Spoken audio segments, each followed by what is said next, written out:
I'm surprised premiums are where they are right now, that they are not outrageous like we've seen, with the exception of a few coins like the Silver Eagle or junk silver. But silver premiums are manageable, as are gold. Demand is still high in the retail area, but nowhere near as high as I would have expected it after everything that we've seen. When people say to themselves, well, why would I buy gold and silver in this environment when it's not doing, when they're not doing what everyone expects them to do? Well, that's exactly what the big money is counting on. For people, even sophisticated people who are well read, just reading the wrong stuff, look at it as an underperforming asset class. And in a recent interview with Liberty and Finance, Andy Schectman, CEO of Miles Franklin Precious Metals, expressed his belief that there is a significant trend of massive physical silver and gold withdrawals from exchanges. He mentioned that the amount of silver held in vaults has experienced a substantial decline, reaching levels that haven't been seen since 2017. This withdrawal has resulted in a supply shortage, as the demand for silver outweighs the available stock. Despite the recent developments, Schectman is surprised that the premiums for silver, the additional costs above the spot price, have not reached outrageous levels. He acknowledges that demand for physical gold remains high in the retail sector. However, he believes that it is not as high as expected, considering the circumstances and the significant metal withdrawals. Schectman attributes this to a combination of normalcy bias and recency bias, where people tend to rely on past experiences and underestimate the potential impact of current events. These biases can lead people to underestimate the risks of investing in silver, even when the premiums are high. Schectman believes that this is a mistake, and that investors should be prepared for the possibility of further volatility in the silver market. Schectman also expects that commercial banks currently hold a large number of short contracts, indicating their anticipation of a decline in silver prices. However, there are currently fewer contracts available for delivery, which raises concerns about their ability to fulfill physical delivery obligations. Now let's watch excerpts from Andy Schectman's interview with Liberty and Finance. Be sure to watch the entire video and consider subscribing to our channel. Don't forget to enable post notifications to stay updated on our latest uploads. Thank you and enjoy the video. Yeah, so with the registered category on COMEX is below 30 million ounces. It's only been there one other time, maybe, the lowest since 2017, I think, somewhere along those lines. But it's lost a tremendous amount of silver. And, the vault totals have dropped almost 1.9 million ounces from there from just recently here. The registered category is down, I think, to 29 million ounces. You have open interest equal to about 253% of all the vaulted silver, and 2,250% of the registered silver. So, you're talking a massive issue. Just last week when I looked, the commercial banks held 9,000 contracts short with only 6,000 contracts available for delivery. This is a big, big problem. And so when we're not seeing a lot of silver come off of the COMEX, it's because you could argue that we have reached that level where if they keep bleeding it into the 20 million ounce range, that all of a sudden everyone's going to realize that it's a scam. So what they've been doing is taking it off other places, like the exchange for physical, where the last 2 months, 250 million ounces were taken off the London Metals Exchange. So, you have 250 million ounces, or nearly somewhere in that neighborhood, taken off. You're talking, 12, 13 times what we have in the registered category. In one day recently, we saw almost 145,000 kilograms taken out of the Shanghai Precious Metals Exchange, the largest single daily outflow ever since silver was listed on the Shanghai Gold Exchange. You're seeing them pull metal off in a more creative fashion. And again, anyone who's pulling metal off of these exchanges, LBMA, COMEX, Shanghai Gold Exchange, or backdooring out of the ETFs, you're talking the most knowledgeable, connected, influential investors on the planet. And that's where it starts. And the best way to do that is to misdirect with price, which quiets and subdues the retail investor and the technical investor, where they push it below moving averages and resistance levels, where the majority of the financial world works on technical analysis. Well, these big bankers, these cartel players understand that, and they paint the tape to allow them the ability to quietly drain the shelves. And that's where it starts. But ask a guy like Rick Rule, he'll tell you the most money he ever made is buying when nobody wanted it.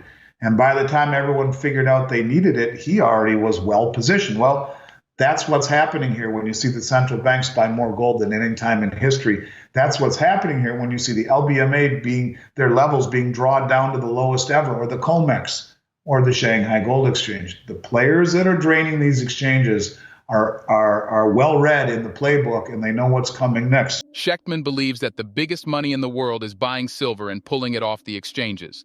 According to Schectman, central banks are currently acquiring more metal than ever, while exchanges witness record-breaking levels of silver withdrawals.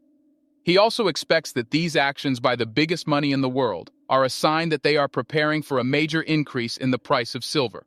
He points out that silver has historically been a hedge against inflation and economic turmoil, and that the current economic climate is ripe for a silver boom. Let's get back to the interview. Go to such abnormally difficult lengths to pull metals off of exchanges around the globe. They realize they have to front run this before it becomes obvious. And how do you keep it from becoming obvious? You step on the price. You do so with levered futures contracts, but that's becoming very dangerous. And it's becoming dangerous when you look at the backdrop of COMEX last week, when I told you there were 9,000 contracts short versus 6,000 contracts available for delivery. So whoever took the other side of those 9,000 contracts could say, I want delivery, period. I don't want any money. And there would be, 3,000 contracts or 15 million ounces would be unavailable. Where does it come from? Where is it going to, how do you get that? And the price goes to the moon or the exchange breaks. So we're closer than ever, no question about it. And they're using all sorts of tactics and gimmicks and tricks and suppression of the paper price to do it. One of these days we wake up to a new reality. That's all I can say. And the conviction that I have, it's not hope. It's the fact that the biggest money in the world is showing us what they're doing. They're always a mile ahead of the curve. They're always a mile ahead of the public. And when you see central banks buying more metal than any time in history, when you see the exchanges having silver being pulled off more than you've ever seen, and now the Chinese really getting in to buying silver, the most silver taken off the Shanghai Gold Exchange in the history of their exchange, what does that tell you? It tells you that there are some very sophisticated investors who are not only de-dollarizing, but they're removing any and all counterparty risk, and they're pulling metals off the exchange to safe custody it themselves. And I think that, to me, those two things in combination betray any counterintuitive price action or rhetoric. And I think that is what gives me the motivation to sit here on a show like yours where people, thousands or millions of people over the next several months will look at this video, and I say it and I stand behind it.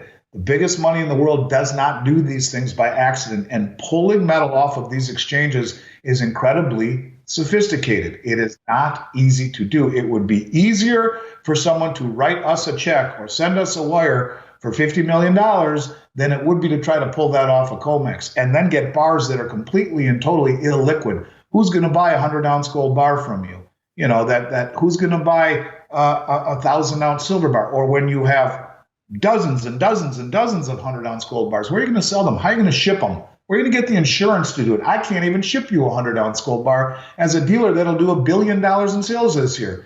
We don't have enough insurance to ship a 100-ounce gold bar because our insurance goes to $150,000. So what do you do when you're trying to ship a $200,000 gold bar as John Q. Public? You're screwed. You put it in your car and you drive it somewhere. And who's going to write you a check for that? Who wants it?